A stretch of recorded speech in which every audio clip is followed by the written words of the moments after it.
Hello everyone, I'm Dr. Shaun from Smile Signature Dental Clinic and welcome to my YouTube channel.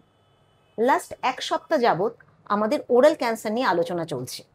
R oral cancer এমন একটা গুরুত্বপূর্ণ বিষয় আর এর সম্বন্ধে এত কিছু বলার আছে যে একটা বা দুটো ভিডিওতে শেষ করা সম্ভব নয়। তাই আমাদের এই আলোচনা এখনো কিছুদিন চলবে আপনাদের সুবিধার্থে। অনেক কোয়ারিজ আর ফোন কলস আমরা পাচ্ছি, তাই আমার মনে হয় আরও বিশদে কিছু জানানো প্রয়োজন। অনেক পেশেন্টই আমার কাছে জানতে চেয়েছেন যে ওরাল ক্যান্সার হলে কেমোথেরাপির প্রয়োজন হয় কিনা। এটা একটা মোস্ট কমন প্রশ্ন। এর উত্তর হলো যে ওরাল ক্যান্সার হচ্ছে একটা সার্জিক্যাল ডিজিজ, মানে সার্জারি করেই ওরাল ক্যান্সার কিওর করা সম্ভব।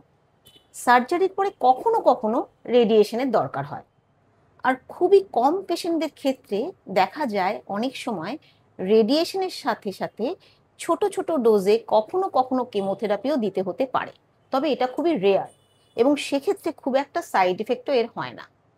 তবে সাধারণত জেনে রাখা দরকার যে ওরাল ক্যান্সার 90% কেসেই সার্জিক্যালি ট্রিটেড হয়, কেমোথেরাপির কোনো প্রয়োজন হয় না। আশা করি ভিডিওটি কাজে লাগবে। আজ এই পর্যন্তই। নমস্কার।